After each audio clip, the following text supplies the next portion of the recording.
Okay, welcome everyone. It looks like we've got a great group of attendees at our first ever installment of our Nature Connects Us webinar series. We're delighted that you've joined us today. My name is Katie Hawk and I'll be your host. The way that these will work is they will be about a 15-minute presentation from our guest speaker for the day, and then we will open it up to about a 15 to 20-minute question and answer session, which is an opportunity for you to share your questions with us and allow our expert for the day to provide back a response to your questions. There are a few technical things we want to review with you right quick. In the top of your viewing window, there is an option that says View Options. And if you select the option to fit in window, it will provide a nice view of everything, or you can zoom in on our slides as well. Another option that you have, there is a chat function in the system, and at the bottom there may be a chat button, or if you click the More button, there will be a chat function that comes up. Feel free to message us during the session, but you can also enter your questions there during the Q&A portion of the session. There's also a Q&A button. You can click it to submit a question as well. So you have multiple options. As this is our first installment of the series, we do ask for your patience as we trudge through our first live Zoom webinar. And then we might have a few technical difficulties here or there, but we do appreciate your patience, and we'll get better at this as we go. So our first guest for Nature Connects Us webinar series is our State Director, Mike Fuhr. He is going to chat with us today about adapting to the times. So I am going to turn this over to Mike.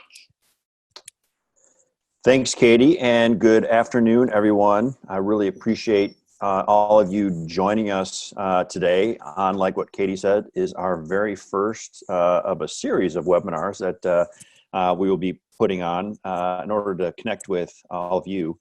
We know that this is a really tough time for a whole bunch of reasons. So again, a huge thanks for joining us during this time.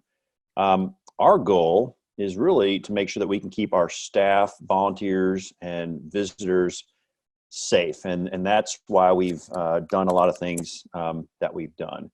What's interesting to me is that this time has really made it clear that nature plays a huge role in our lives. It's a place to go for solace, to recharge your batteries, get some exercise, just, improve your overall mental well-being, which is something that certainly I found really important as I've been working from home for quite a few weeks now.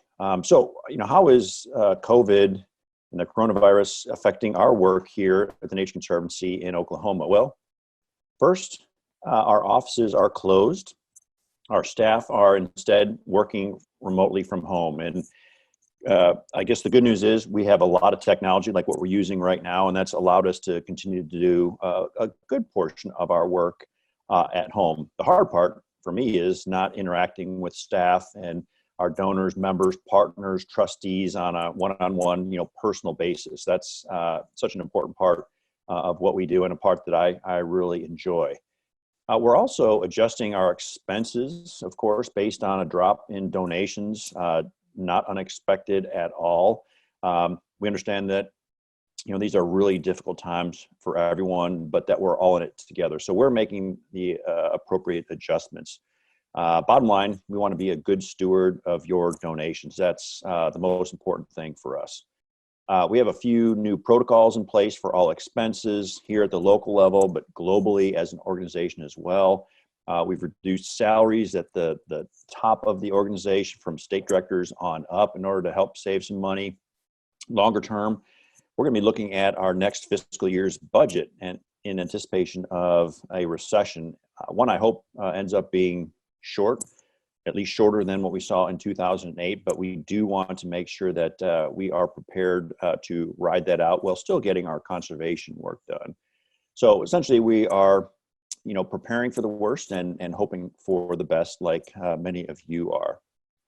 Some other things to mention: the Tallgrass Prairie Visitor Center is closed, as are the public restrooms. And we did that because it is such a hot spot for visitation. We have thousands and tens of thousands of people that visit Tallgrass Prairie every single year. We have people from around the world. Usually each year it's 40 plus countries that are logged, and that's just the people that happen to sign in. So we did that in order to keep our staff and all of you safe.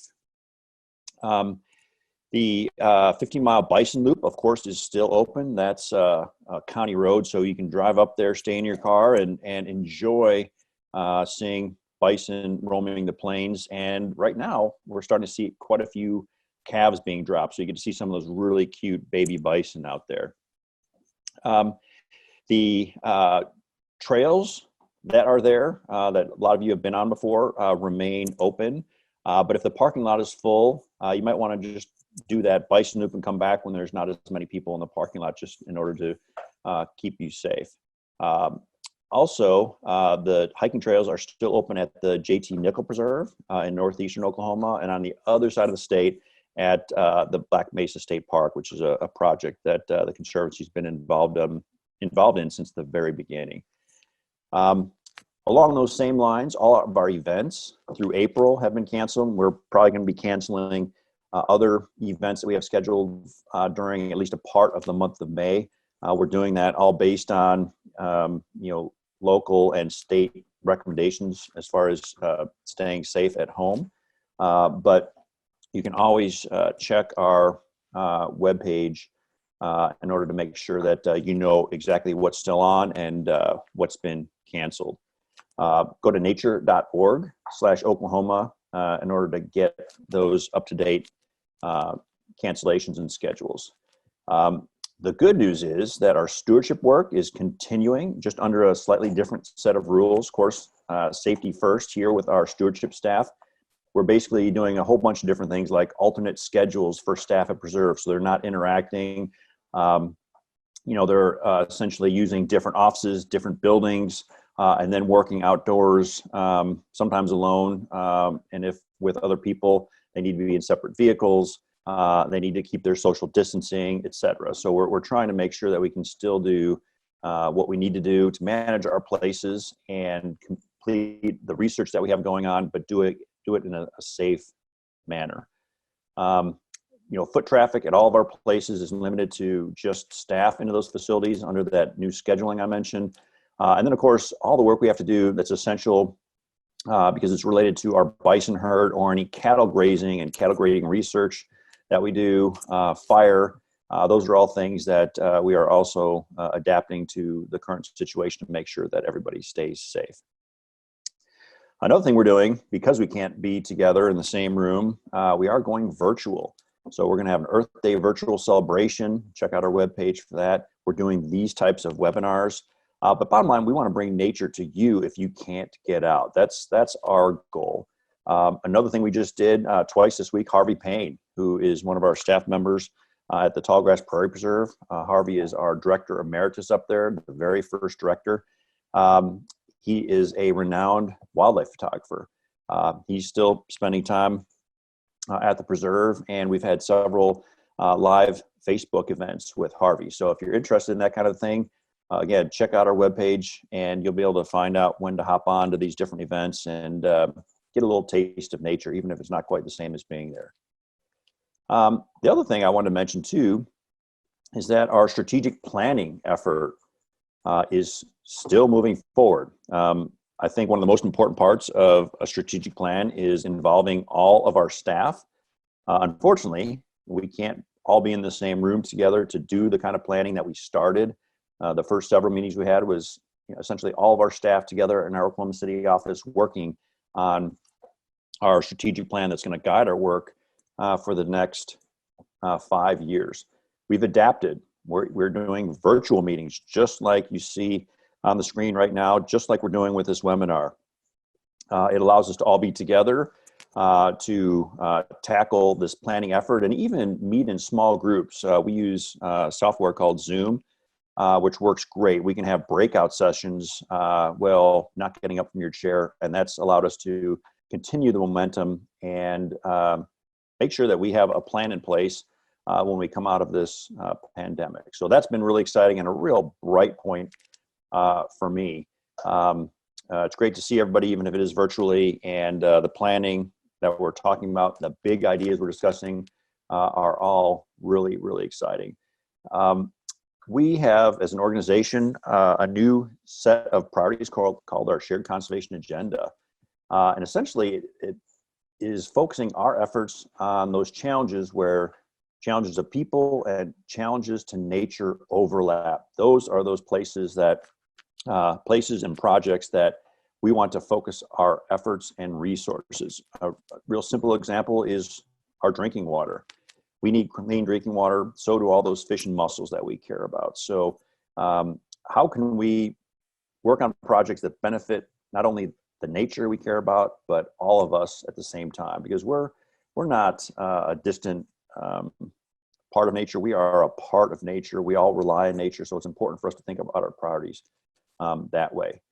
Protecting land and water, our land protection work, our preserves, still our top priority. That's in our DNA. That's not going to go away. We just want to be able to use those places even more to get conservation done across that privately owned landscape. We're in a state that is, roughly 97% privately owned, which means we need to partner with landowners. And that means that we're going to continue to partner with those landowners, but partner with everybody, state agencies, federal agencies, you name it, just like we always have. That's going to be just that much more important. We want to work more with our tribal partners. They've been great to work with. We've been able to get a lot more conservation done in conjunction with our tribal partners like the Chickasaw Nation, and we want to do even more of that because we get some great synergy doing that. And then a newer priority for us is connecting people and nature. We've always done that with our preserves, people getting out, but what are other ways that we can do to showcase the importance of nature? And we're going to try and do a lot more of that by trying new projects so that people recognize the importance of nature. And I think all of you that are on this phone call recognize that. That's why you're on this call. But there's so many other people. Think about a lot of people that that don't give nature a second thought. They don't recognize how nature essentially gives back to us, gives us that clean water, the food we eat, the clean air we breathe. So stay tuned for new projects that are going to be aimed at doing just that. We also have quite a few new changes within the Conservancy that are exciting. Our CEO of the organization, and Oklahoma chapter is part of one large organization. And our CEO, Mark Tersick, stepped down probably about 5 or 6 months ago. There has been a search underway to find our new CEO, and one of our Board of Governors stepped in, Sally Jewell. Some of you may recognize that name. Sally is the former CEO of an outdoor company called REI. She's also played some key roles in the federal government where she was Secretary of the Interior. So she knows her stuff. She is an amazing lady. She was nice enough to step in and help guide the organization through that transition. And little did she know we'd be dealing with the coronavirus outbreak at the same time. She actually was here in Oklahoma about 3 or 4 months ago at our Tallgrass Prairies Bison Roundup. It was really great to get to know her a little bit, and she was really impressed with Oklahoma and actually has some Oklahoma roots. Her and her husband, their first jobs out of grad school were actually in southwestern Oklahoma with the oil and gas industry. So she was really happy to be back. We just announced recently that our new CEO will be Jennifer Morris. She comes to us from another conservation organization called Conservation International. And Conservation International, if you're not familiar with them, they are a great conservation organization, partner of the Nature Conservancy that focuses mostly on international work, conservation work around the world. Conservation International actually is a spinoff of the Nature Conservancy that happened maybe 30 years ago. Some conservation staff that wanted to do more international work for TNC was thinking about that very much. They left and started their own organization, and it's grown quite a bit. So we're really happy to have Jennifer start. She's going to start officially in May. So we will be welcoming her, and hopefully we'll get an opportunity to show off our work here in Oklahoma a little bit once she gets on board. We also have a new regional director, and our region includes Canada and the United States, as well as the Caribbean. And Jan Glendenning is our new regional director, which is great news because she's a big friend of Oklahoma's. She was the former director for the Iowa program and was our Great Plains Division director before stepping into this role. So she knows the importance of our work here and how we can contribute. And I really look forward to working with her in that new capacity. So lots of changes, but all I think very, very positive, and all of it is going to positively affect our work. So I think with that, I'm going to stop and see what kind of questions might be out there from all of you. All right. Thank you so much, Mike. Appreciate you sharing all the updates with us on all that's going on and how we're adjusting to the times with the Nature Conservancy. And so if you all, our attendees, if you do have questions, please find the chat function at the bottom. It may be located under the More menu, or please locate the Q&A function, which is another button at the bottom, and submit your questions. So we'll take a few moments here right quick to let folks get their questions in. I don't see any just yet. And if we don't get any, I guess that just means you did a really good job, Mike, of covering everything. So, yeah. So we'll take just a moment here, see if we get any questions in. In the meantime, I will share with everyone a few details right quick about our upcoming Earth Day celebration that we will be hosting on April 22nd. Let me pull up a screen right quick. We're calling this Picnic in Place. So we're inviting everyone to join us virtually for a daytime picnic on Earth Day. We will have Mike Hosty will be joining us to do a jam session with a special guest, AKA Mother Earth. And then we will also be having a live film screening of Where Did the Horny Toad Go following that. So the event is from noon to 2 p.m. next Wednesday. You can join us on our Facebook page. It will be on Facebook Live. So come to our Facebook page. There's an address down there at the bottom. And looks like we might have gotten a question in. Let me go and take a look here. Let's see here. Mike, do you know, let me exit out of this screen right quick. We do have a question for you. Okay, here's your question, Mike. Do you expect any event cancellations for May for TNC? Yes, given that we don't really have any inclination that the governor is going to lift his safer at home order, we will probably cancel some of the events in early May in order to, again, keep everybody safe and make sure that we are abiding by the rules that our state government is putting in place based on our CDC guidelines. So we're doing a little bit at a time. We're obviously not going to cancel all of our events for the rest of spring because we remain optimistic that we're all going to be able to get out, do those hikes, those field trips, the events that we all want to do, hopefully very soon. But that remains to be seen, and we are just keeping close tabs on what our governor is recommending.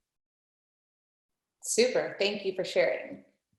All right. I see one other question here, and it's very much in alignment with our last slide for today's presentation. But I do see one more question right quick, so let's address it. Let's see here. Are there any particular programs, this is from Christopher Hill, are there any particular programs or projects of TNC Oklahoma that will need targeted funding once things reopen? Ooh. Great question, and thank you for asking that. I think the fact that we are working on our strategic plan is going to really tell us a lot about where we're going to need to step up our fundraising efforts so that we can step up our game when it comes to the conservation. Off the top of my head, the priorities that are emerging are related to things like additional land protection efforts, more conservation easements. And so as we have those opportunities, we will definitely be fundraising to cover the cost of those acquisitions and easement acquisitions.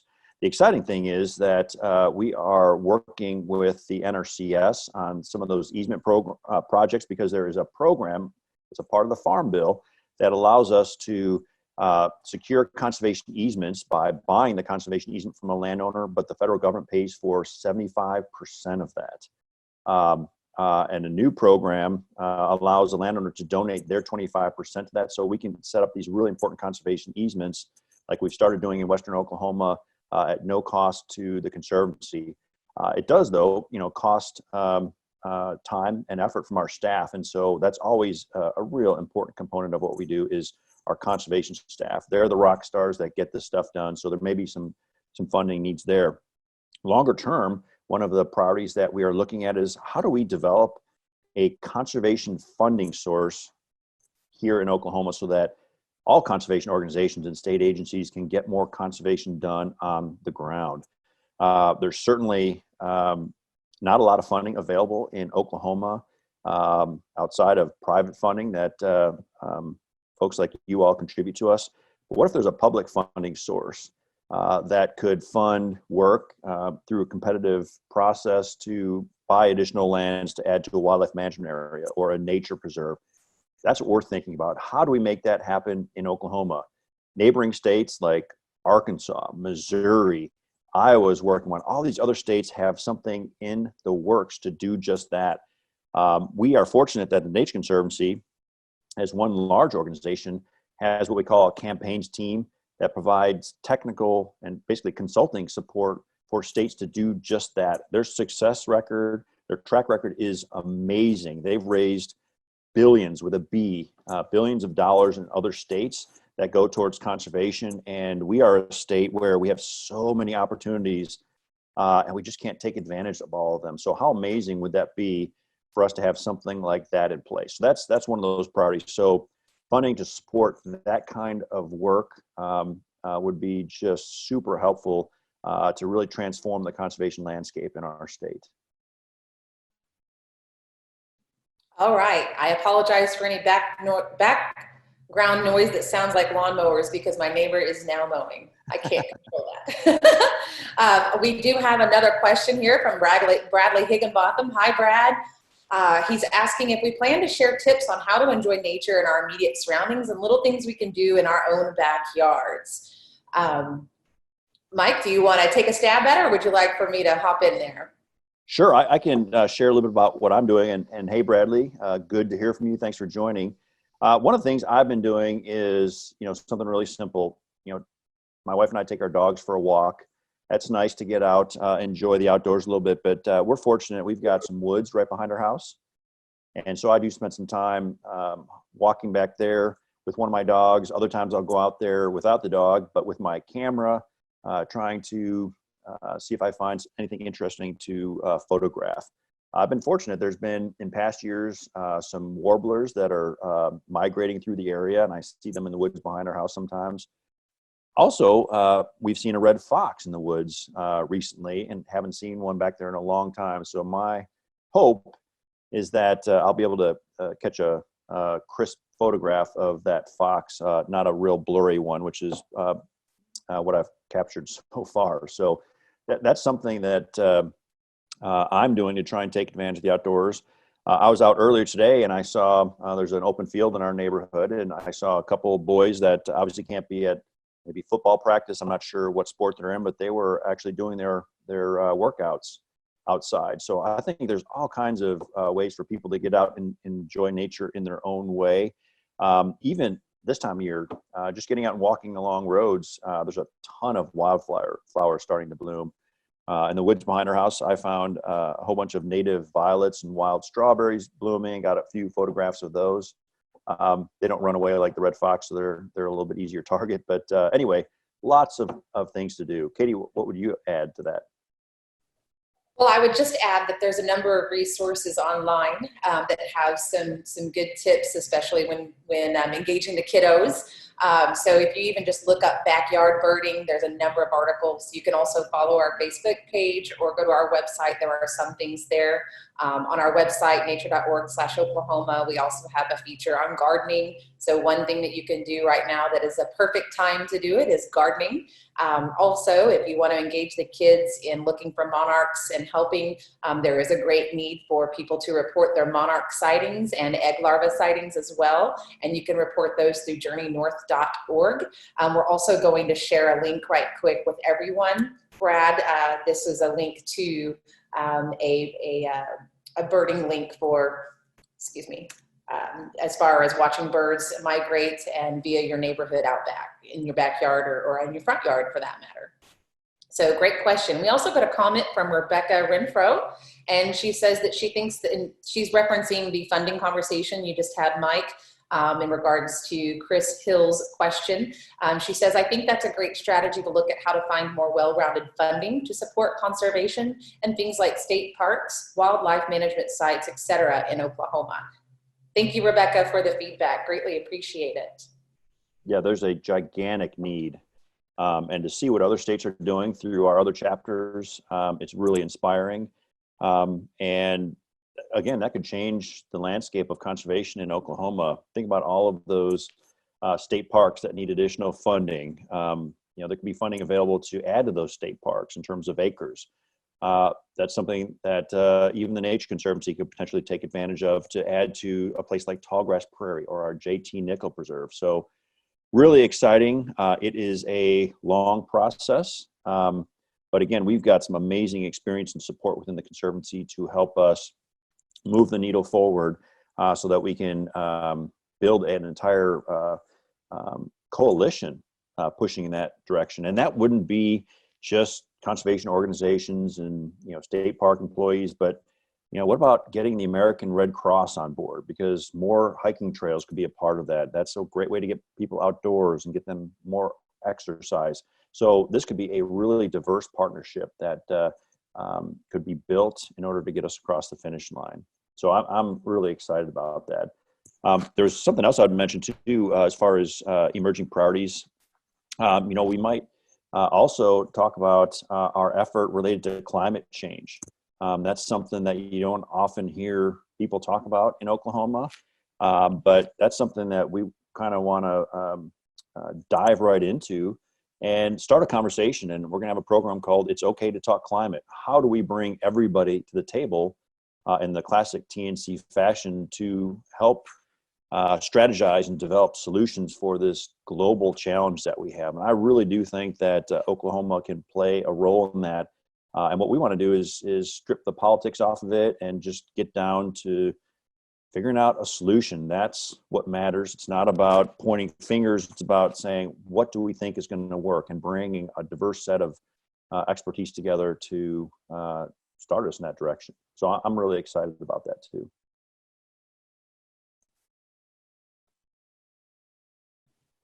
All right, wonderful. Thank you for sharing that, Mike. And if folks want to learn more about the Can We Talk Climate campaign, you can visit nature.org/canwetalkclimate. There is an ebook download that you can download with tips on how to successfully have conversations with others about climate change. nature.org/canwetalkclimate. Okay, I'm not seeing any other questions come in. So with that note, I will proceed to our closing slides, and one of those will address an inquiry we had from one of our members asking what our next webinar was. So I'm glad you're excited that you enjoyed this one enough that you want to stick around and come back for our next one. So let me get that on the screen for you right quick. Just a quick reminder, Earth Day next Wednesday, 50th anniversary. Don't want to miss it. We'll be teaming up with Myriad Gardens to do a Facebook Live entertainment fun day with music and a live film screening. So set up a picnic at home and join us at noon on Facebook. It'll be a lot of fun. Hope you can join us. And then regarding what is that next webinar for the Week Nature Connects Us webinar series, it will be with our Director of Conservation, Katie Gillies, and she will be having a conversation with us about bats. So why are bats so important, and how is it that TNC is working to protect their critical habitat here in Oklahoma? This will be a fun and lively discussion. She's got an incredible experience as a biologist, a bat biologist. She's done a lot of work over a number of years in the field doing research and studies on bats. So bring your questions, bring yourself to that live webinar that's going to be on April 29th from noon to 1 p.m. And as a reminder, these webinars at this time are going to be held weekly at noon on Wednesdays until we are out of quarantine. If these are successful, we will continue to do them, and I think we'll probably go to a monthly basis.